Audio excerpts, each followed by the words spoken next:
Nah, mereka adalah makromolekul yang tersusun dalam rantai-rantai nukleotida.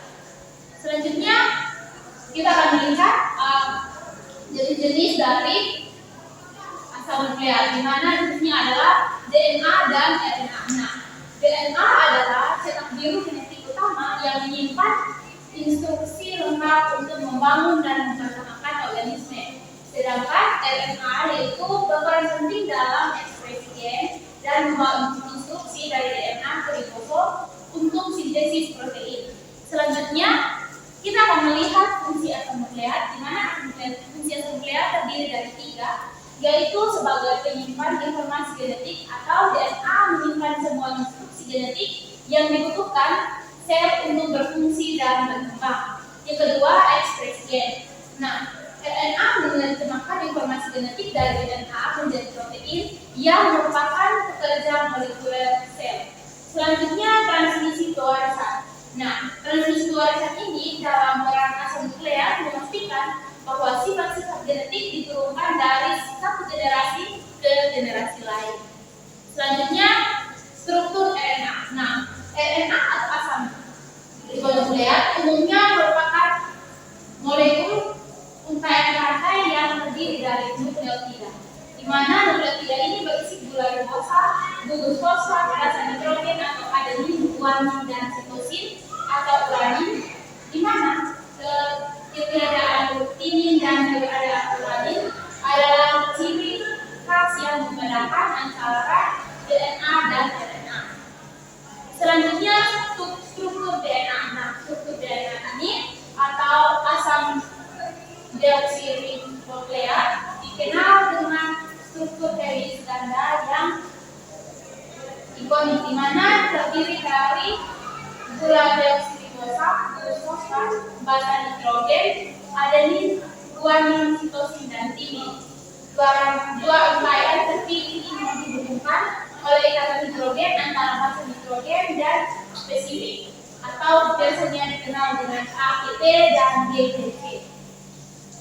Selanjutnya, fungsi RNA. Nah, fungsi RNA ini terdiri dari 3, di mana mRNA atau dikenal dengan messenger RNA, yaitu membawa kode genetik dari DNA di nukleus ke ribosom untuk sintesis protein.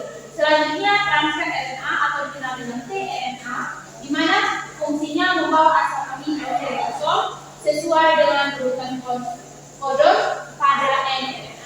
Selanjutnya, ribosomal RNA atau rRNA yang merupakan komponen struktur ribosom dan berperan dalam pembentukan ikatan peptida. Selanjutnya, fungsi utama dari DNA. Nah, DNA adalah molekul sentral dalam pewarisan sifat dan fungsi sebagai jurnal informasi genetik utama, di mana fungsinya yang pertama yaitu sebagai penyimpan informasi. Nah, DNA menyimpan informasi instruksi genetik yang menentukan karakteristik suatu organisme, di mana yang kedua yaitu replikasi.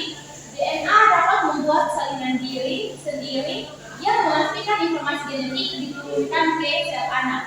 Yang ketiga, transkripsi. Informasi dari DNA disalin menjadi RNA sebagai langkah pertama dalam ekspresi gen.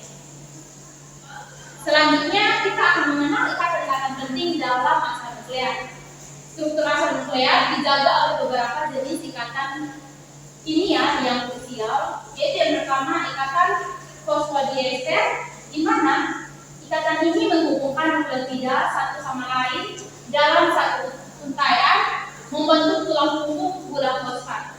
Yang kedua, ikatan hidrogen. Nah, ikatan hidrogen menghubungkan basa nitrogen antara untaian DNA menciptakan stabilitas heliks ganda. Yang ketiga, ikatan glikosidik, di mana ikatan ini menghubungkan basa nitrogen dengan gula atau ribosa atau deoksiribosa. Jadi, kesimpulan dari materi kita pada hari ini yaitu asam nukleat baik DNA maupun RNA adalah molekul fundamental yang mengatur semua proses kehidupan dari penyimpanan informasi genetik hingga ekspresinya menjadi protein fungsional, dan peran mereka tak tergantikan dalam ilmu biologi. Baik, sekian hasil presentasi dari saya. Semoga presentasi kali ini memberikan pemahaman yang lebih baik tentang pentingnya asam nukleat dalam